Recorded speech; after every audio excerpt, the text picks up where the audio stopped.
Hi, TPT sellers. How effective is your product preview on TPT? Well, we can actually use data to figure that out. Let's walk through the TPT sales funnel. The first step of the funnel is when a teacher lands on your product page. They're looking at your title, your covers and thumbnails, and your product description. They read your description, and if they like what's there and they get excited about your product, then they go on to the next step, which is to check out your preview. Now, I'm talking today about preview PDFs, and that's because in our product stat CSV file, the product previews is for PDFs only. It doesn't include the videos. That's a separate statistic. So the teacher checks out your preview, and if they like what they see, then they buy the product, they go to the checkout, they complete the transaction, and you hear the ka-ching. Awesome, right? Normally in TPT land, we talk about whether a product is effective or not by looking at the conversion rate. We look to see how many people actually buy compared with how many people looked at the page, and we figure out the percentage of people who buy. But the problem with the conversion rate is it doesn't tell us everything. It's hard to know exactly what to fix. We don't know where we're losing people. So here are two numbers that we can calculate to figure out where we're losing people. The first number is the preview rate. That's the number of people who look at the preview compared with the number of people who landed on your product page. The preview rate tells us if our product page does a good job of getting people to want to buy the resource. And we know that because the product page, the title, the covers, the description, that's what's going to make a teacher buyer bounce off or decide to go to the next step because you made them curious enough to buy. But the preview rate doesn't tell us if the preview is actually effective. So to figure out how effective your preview is, we have to calculate the preview effectiveness. That's basically the number of people who buy compared with the number of people who look at your preview. So the preview effectiveness number lets us know if the preview is doing a good job of getting people to want to buy your resource. If I have 100 people check out my product preview and 50 of them end up buying, then the preview effectiveness rate is 50%. Maybe I have another product where I have 100 people checking out the product preview, but only 10 of them buy. So in that case, the product preview only convinced 10 people, or 10% of the people to buy. Now, I know what you're thinking. Mike, how accurate could a preview effectiveness number be? Because you can buy the product without looking at the preview. And that's true, you can. If we're talking about a low price product like a $1 resource, lots of people buy those without checking the preview. But on the other hand, if you're talking about a moderately priced resource or an expensive resource like $100, they're definitely checking out the preview before they buy. So even though it's possible to buy the product without looking at the preview, if we look at the big picture and we look at lots of people's spending habits in our products, we can start to look for patterns and trends. It's important to realize that all of TPT data comes with assumptions. We assume that the page views represents the number of people who look at your product, but in fact, it doesn't. The way Google Analytics 4 works is every time I load that page, it counts as a page view. So the first time a teacher visits your product page, that counts as a page view. If they refresh the page, it counts as another page view. This is something that's changed with the old Universal Analytics way of doing page views. So there's lots of problems with the data. Sometimes a page view might. So there are lots of assumptions we're making. Yes, you can buy without looking at the preview, but this is just another metric that we can use to get a sense of how our products are doing. We're looking for trends and outliers. We're trying to figure out why this product might have a high preview effectiveness rate, but that product has a horrible preview effectiveness rate. Well, what's the difference? So we look at those discrepancies and then we wonder why, and that helps us make business decisions to improve our store. The thing about data is that we make the best, and it's okay to change directions and to pivot or even backtrack when you come up with new information. This is a hands-on episode. I'm going to show you a way to calculate the preview effectiveness rate, and then I want you to go to your store and figure out how effective are your previews, and then leave a comment to let us know how it goes. My name is Mike Fuchigami. I'm the host of the SEOtpreneur YouTube community. This episode is for TPT hamsters and TPT hawks. If you're not sure what I mean by that, check out that free TPT business course up there. We're going to do a deep dive into your data. And really, if you're at the start of the game, you don't have a lot of data to look at yet. So the less data you have, the less reliable those numbers are. If you're a whale or a big store, it may not be worth your time to watch this video, because time is money and your time might be spent better elsewhere. In that case, reach out to me at SEOt.consulting and you can just ask me the questions directly. In this episode, I'm going to go over 3 different ways to help you figure out your preview effectiveness rate, because TPT doesn't calculate this for you. I'm going to show you a free way, I'm going to show you a better way, and then I'm going to show you the way that I actually use myself. So I created a free way for you to calculate your preview effectiveness using a Google Sheet tool. I need to come up with a better name for this. So if you watch till the end, I'd love to get your feedback on how I should rename this product. But right now I'm calling it the Google Sheet version of the self-serve data tool. I go to teacherspayteachers.com. I search up TPT Seller. There I am. I'm the first product right here, TPT Seller Tips and Tricks Ultimate Bundle. So I'm going to click on that. Now, this is a paid bundle of all my resources. You don't have to buy this bundle to use the self-serve data tool Google Sheet version. I'm just going to scroll down to the bottom here. I'm going to jump to page 4. And there we go. Product number 19 is the self-serve data tool Google Sheet version. It's free. Click on that download button. I'm going to save the file to my computer. I'm going to open up the PDF, and then it says here, click here to get your copy. So I'm going to click on that. I'm going to make a copy of this Google Sheet file to my account. You're going to have to get your product stat CSV file from TPT. If I go to Teachers Pay Teachers, and if I click on that store icon, I'm going to click on product statistics, and I'm going to click download, and I'm going to save this file to my computer. I'm going to go back to my Google Sheet file. I'm going to click in that yellow cell A1 in the yellow cell, and then I'm going to click File, Import. I'm going to click Browse. I'm going to find the file that I just downloaded. I'm going to click on it. I'm going to select Open. I'm going to go to the import location. I'm going to click beside where it says Create New Spreadsheet. I'm going to click that triangle, and I want to choose Replace Data at Selected Cell. So now I'm going to import the data, and now I'm done. At the bottom of the page, it says Self-Serve Data Tool TPT version. So I'm going to click on that. In Google Sheets, I'm going to click on View, and I'm going to click on full screen, and that just makes it a little bit bigger. So what I'm looking at right now is the sales funnel for my entire store. I can see I've had 304,000 page views, and the page views is always 100% of the funnel because that's where we're starting. Of these 304,000 people, 93,000 people decided to look at a preview. So that represents 30% of the people that I could have sold something to went on to the next step to look at the preview. I'm going to ignore wishlisted completely. I'm going to go from 93,000 people looked at the preview to 7,300 people bought something. So 7,000 of 93,000 is 7.9%. Up here at the top, there are some numbers that I look at. I look at page views, 304,000. I can see my preview rate, which is 30%. I can see my preview effectiveness rate, which is 7.9%. So I know on average in my store, my preview is 8% effective in converting into a sale. And overall, my conversion rate is 2.4%. All right, so I want to look to see how specific products are doing.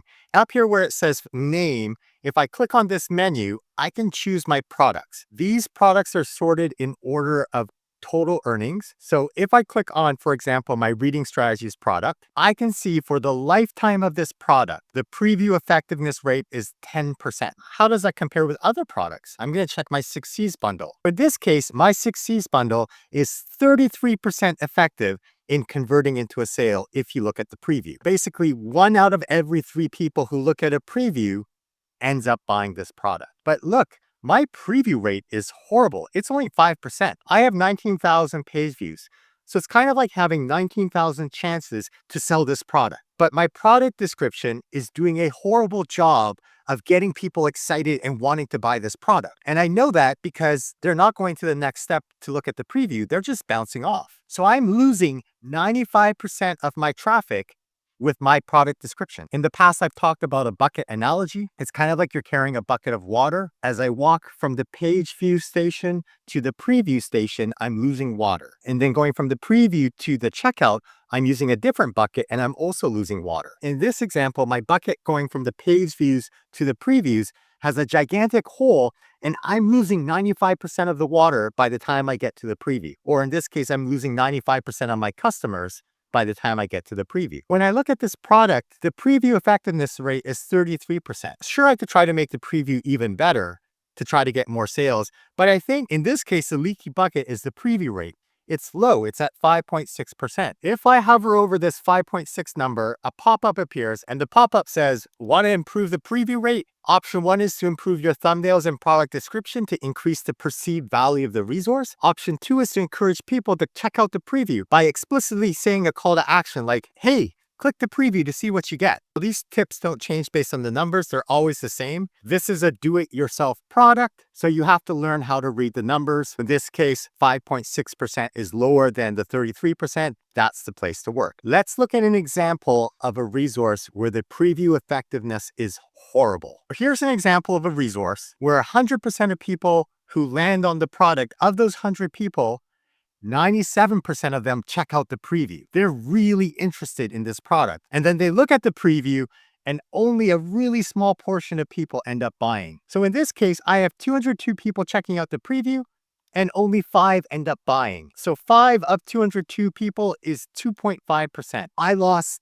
potentially 200 sales because my preview is horrible. There are a few troubleshooting points that I mentioned in the product description for this Google Sheet version. Sometimes the preview rate is blank. Sometimes the preview effectiveness is blank. If I go to my everything bundle, we can see an example of this. In this case, the preview effectiveness is blank because I only recently added a preview PDF to this. This resource has sold 56 times. Since I added the preview, 8 people have checked out the preview. Figuring out the preview effectiveness by looking at all the sales divided by the preview since I just added isn't a fair calculation. So anytime that the unit sold is bigger than the previews, that would mean that the preview effectiveness is over 100%. And so then it just shows a dash to say, hey, something is odd here. I'm going to search up by asking questions reading lesson. Here's an example where the preview rate is a dash. And that's because in this resource, it has 4,733 previews and only 2,300 page views. That's not a glitch from the tool. That's the data from the product.csv file. I think what's happening is people would go to the bundle and they might check out the preview for this resource. So that would count as a preview. But because they didn't go to the page to actually load the page, it didn't get a page view count. So anytime that the previews is larger than the page views, it means that the preview rate would be over 100%. So then the system just shows a blank. It shows a dash to say something odd is happening. I like this tool because it's free. It gives me a way to know if my previews are effective. The challenge with this tool is if you add a preview or if you fix something, it's hard to know if that fix made an impact because you're looking at the lifetime stats of the resource. In order to see whether your change made a difference, you need to be able to see the statistics for a specific time period. And we can do that if we have 2 products.csv files. In order to do that, we'll need to use the real self-serve-data-tool.com. If you learned something new, can you please like the video? The problem with the free way is that it uses Google Sheets, and some people do not love Google Sheets. So to help out those people, I tried to come up with a way to help us visualize the sales funnel that didn't use Google Sheets and it didn't look like a spreadsheet. So this is method number 2. I call it the basic version of the self-serve data tool. Again, I don't love the name. If you watch to the very end, I'd love to hear your feedback in terms of coming up with a better naming system. But for right now, I'm calling it the basic version of the self-serve data tool. If I go to self-serve-data-tool.com, this is a premium service. It costs basically $8 per month, and you pay that upfront at $97 per year. And it gets you access to all of the boot camps. We just finished our November boot camp. It was a lot of fun. The next one is starting up in January. Basically, every week of the boot camp, we look at a different part of the tool that I'm about to show you. I'm going to click on Upload Data. I'm going to click on Browse. I found my product stats file. I'm going to select the date and choose today because that's when I got this product stats file. I'm going to click on this blue button to upload my product stats CSV file to the SEOtpreneur data warehouse. It's uploading right now to the Google Cloud. It's done. I'm going to also click on this blue button to upload another file. Today is the 9th, so I'm going to choose a file from the 2nd, so a week ago. I'm going to upload this file. For the date, I'm going to choose 2nd, and then I'm going to click upload to the warehouse. Something exciting that we can do in the future, it's not turned on yet. Lots of us like to say things like, oh, a 5% conversion rate is good or a 7% conversion rate is good. Well, and we can actually crowdsource this question, aggregate all of our data together, remove all the product titles, remove the store names, remove the product IDs. So we just have a list of, hey, here's the price of the product, here's the conversion rate, it's for a grade 2 product. And eventually, over time, when enough people use the system, we'll be able to say things like, oh, a good conversion rate for an elementary product is this percent. If you're in high school, a good conversion rate is that percent. We'll be able to create a research database and we'll be able to come up with patterns and trends to help you figure out, well, what's a good conversion rate? Right now, my answer is okay, well, compare it to other products in your store. But in the future, we'll have an anonymous, aggregated research database where we can identify these sorts of trends in TPT. I've uploaded my data, so now I'm going to click on the View Data button. I'm going to choose the Quick Select mode. This is using Google Looker Studio. In order to use this, you're going to have a Google account. And the second thing is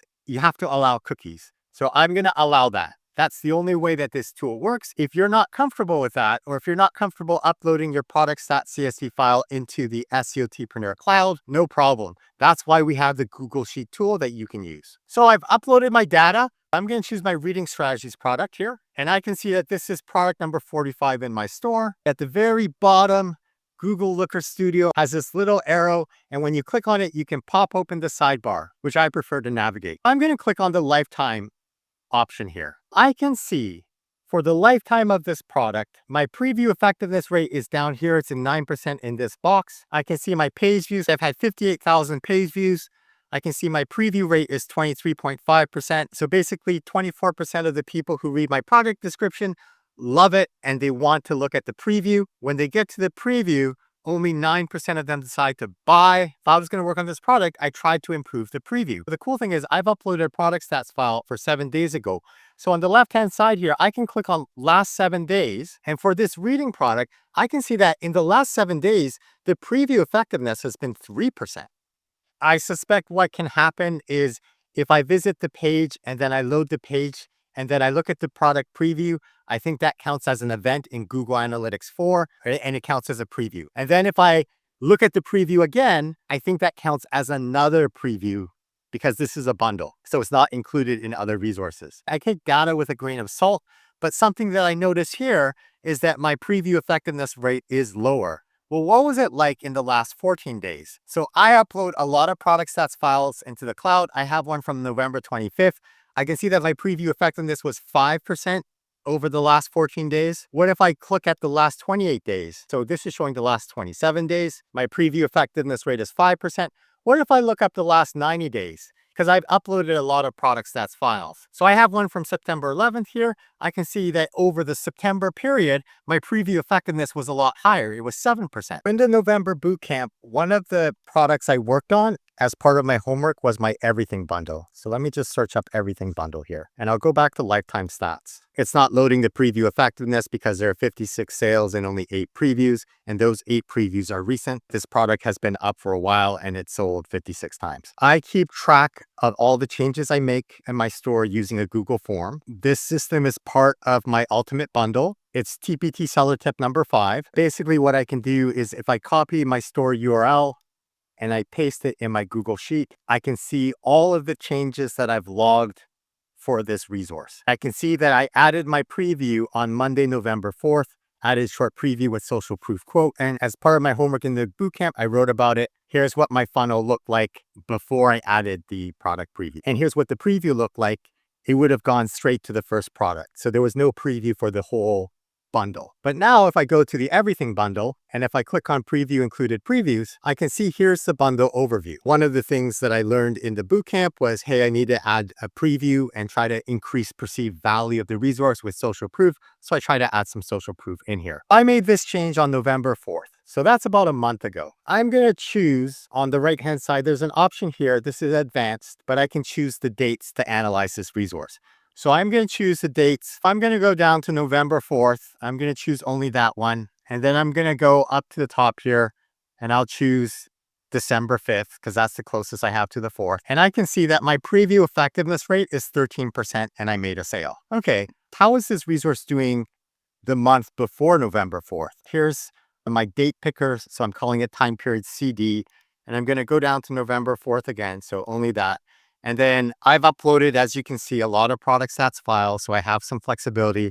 I'm going to scroll down. Do I have October 4th? I do. Here we go. So this is the month before November 4th. How did it do? So during this time period, before and after, this is November 4th to December 5th. I had 32 visitors. 8 of them looked at the preview. 1 of them bought. My preview effectiveness rate was 13%. If I look at the month before the 4th, I had 29 page views. So it's about the same. These numbers are too low that kind of fluctuation It's just noise. It was wishlisted once, but no sales in the month before November 4th. So part of me wonders, if I had that preview, would it have converted that wish list into a sale? Maybe, maybe not. The numbers are too small to tell. And then if I go to November 4th to December 5th, I can see I have one wish listed still, and then I have a unit sold. So this would have been one more person who wish listed, and this would have been one sale. Now, could this be the person who wish listed before November 4th decided to buy?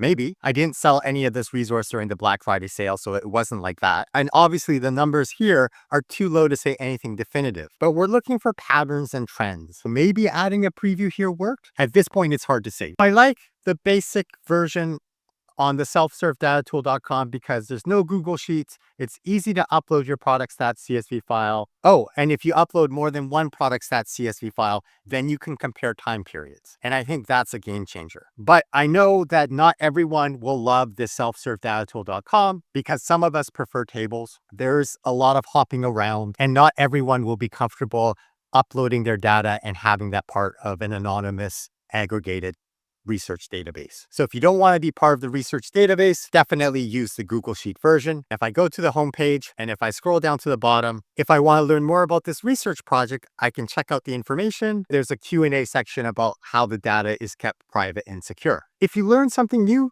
can you please subscribe to the channel? That way you don't miss out on information that other people aren't really talking about yet. And if you think there's new information in this video that isn't widely known in TPT land, can you please leave a comment? I don't hang out in TPT Facebook groups or TPT forums, so I don't really know what the buzz is about, other than what I hear secondhand through the community. So leave a comment and let me know what's new in this video. Now I'm going to go over what I think is the best way to look at your preview effectiveness. I call it the advanced version of the self-serve data tool. I clearly need to come up with better names. If you watch to the end of the video, please help me out. The advanced version of the self-serve data tool right now is only available to SEOTpreneur Pro members. I hover over the self-serve menu and then I click on advanced. This uses Google Looker Studio and it connects to the SEOTpreneur data warehouse. The data that we uploaded in the cloud on the self-serve data tool is getting accessed by this Google Looker Studio file. This is a spreadsheet table version of the basic self-serve data tool. Right now, it's showing me my lifetime product stats. I can see I have 262 products. I have here product previews in yellow, units sold in blue, and this dashboard calculates the preview effectiveness. I can sort here by clicking preview effectiveness. I can sort it to see what my top preview effectiveness are. For example, I have a product that has a 100% product preview effectiveness, but that's because there's only one preview and one unit sold. So I might want to say, hey, I only want to look at the products that have had at least 10 product previews. So if I click on this yellow box where it says product previews, there are sliders. And if I click on that 0, I can slide it left and right. I'm going to change it to, I can't change this to 10, but I can change it to 100. Oh, I got 300 there. Okay. Now it's only showing me products with over 300 product previews. I can see my most effective product is this smart goal setting worksheet. If I scroll down, I can see what my worst previews are. In the bootcamp, we were talking about the 80-20 rule, focusing on the 20 resources that produce 80% of our income. If I scroll up to the top here, I can actually filter my earnings. Let's say I don't want to look at products that have only made a couple of bucks. I'm going to click on this bottom limit and I'm going to move it up to 1,000. So now I only have 10 products to analyze. I'm trying to figure out which product do I need to fix. I'm going to click on preview effectiveness again, just so it sorts in reverse order. So I can see my reading strategy resource here has the least effective preview in this group, with a preview effectiveness of 9.5%. This advanced tool only shows right now the lifetime stats. Eventually, I'll update it so that it can show stats for a specific time period, but I like to launch at 80% perfect and then see what people are asking for and then focus on that. I know that I've already updated my reading strategy resource to have a better preview. So I want to ignore this product, and this is row 45. So I can actually go to CSV row number and I can go down to 45 and I can unselect it. And now we're looking at resources that don't include 45. If I wanted to focus on a specific product line, I could narrow down my products as well by typing in a word in this search bar. So I'm going to type in reading. So I want to focus on just my reading resources. And in this case, I only have one. and maybe this is the one that I need to focus on to fix. Kind of cool, right? So this is an interactive spreadsheet that doesn't use Google Sheets, and I can filter and try to find the information that I'm looking for. If you learned something new, can you please share this video? If you're part of the bootcamp and you already know this stuff, if you think this is new information that isn't talked about yet in TPT land, can you please share the video? I know a lot of you have already been talking about how great the bootcamp was. We already have a lot of people signed up for January, so it's going to be a good crowd. I think the best part of the November bootcamp was getting feedback on your products based on whatever the learning concept was for that week. So it was neat hearing people's perspectives, both as buyers and as sellers. I'm looking forward to the January bootcamp. If you're still watching, then you're my kind of person, and I'd love to hear your feedback. I'd like to come up with a new name for my self-serve data tool. Let me walk you through my thinking, and if you have any ideas on how I can communicate things more clearly, I'd love to hear about it in the comments. As a TPT seller coach, I essentially have 3 product lines. I have the do-it-yourself model, I have the self-serve stuff, and then I have the full-serve section. The do-it-yourself stuff are the Google Sheet tools that I came out with in the beginning. They were tools that I used myself as a seller. I published the simple one and the advanced one on a freesellertool.com. And then I also published the basic version on TPT as well. I also make Google Sheet tools that I sell as part of the Ultimate Bundle. In the Ultimate Bundle, product number 10 is this keyword rank tool. I would charge $80 for this. Don't spend $80. Instead, buy the bundle, which is cheaper. The bundle is only 18 bucks and includes everything that I put on my TPT seller store. In terms of support, the do-it-yourself stuff comes with YouTube videos. So listening to your feedback, which is that not everyone loves Google Sheets, I tried to come up with a way to make a tool that didn't require Google Sheets at all. So I call it self-serve. It's using the Google Cloud, which has bank level encryption. We upload our data to this Google Cloud, and then we can analyze it using Google Looker Studio. So that's the tool that we saw in self-serve-data-tool.com. Self-serve is a little bit different from the do-it-yourself model because do-it-yourself required you to watch all of these YouTube videos. Whereas in the self-serve model, I want to have boot camps where week by week, we look at a different concept to use the tools. Another difference in the self-serve model is you get direct access to me in the Pro Network. So you can ask me questions, you can pick my brain, and we're actually developing a really cool community. I like the way it's shaping a lot. I'm consistently challenged in my ideas, and it's great feedback because people in the community there can see things that I can't see because I'm too close to a project, or it's hard to know what you don't know. And if you're looking for a community, if you like the video and you like my style of not being an expert, because I'm clearly not, and I'm just sort of learning along the way like you. But if you like that sort of learning style, then please reach out to me. The full serve side, I've started to talk about a little bit more. This is what I do for my brick and mortar digital consulting, and it's what I do for some TPT sellers as well. And this is the done for you. The reason why coaching is full serve is because rather than have you watch 2 days of videos, just talk to the person who made the videos and I'll tell you what you're looking for so that you don't have to spend hours searching and trying to figure out what the right video is. The full serve also includes client work. Sometimes it's just easier. You're not a data person. You don't want to actually manipulate the data. You just want to know the information. So for some clients, that's what I do. I analyze their product stats files. We do little experiments. We learn things about their store. And basically anything that I can do on a computer is stuff that they have access to. So here's my question for you. What do I call the Google Sheet version of the self-serve data tool? Because I wanted self-serve to mean uploading our stuff into the Google Cloud. And I wanted do-it-yourself to be stuff that you keep in your Google Sheets in your own Google Drive. That's what this distinction was for me. But then I'm applying to be a presenter at TPT Forward because I think this idea about preview effectiveness isn't really being talked about. And it's a neat way to figure out, oh, I need to work on my previews, or, oh, I need to work on my product descriptions. I think in order for me to teach a session at TPT Forward, I'd like people to be able to use a tool, make it a hands-on workshop. I'll talk you through the concepts. You look at your data, you figure out which of your products have great previews and which of them could use a little bit of a glow up. And then after the workshop, I want you to be able to continue to use these skills. So that's where the Google Sheet version of the self-serve data tool came from. But I don't like calling it self-serve. This is where I'm stuck. If you have ideas on what I could call this, can you please leave a comment? You can leave a comment here, or if you're on the pro side, leave a comment there. Or if you're in our TPT SEO Facebook group, leave a comment there. I'd love to get your help in shaping these tools for you and for other TPT sellers. Let me know if you have any questions, and I'll see you in the next video. Bye-bye now.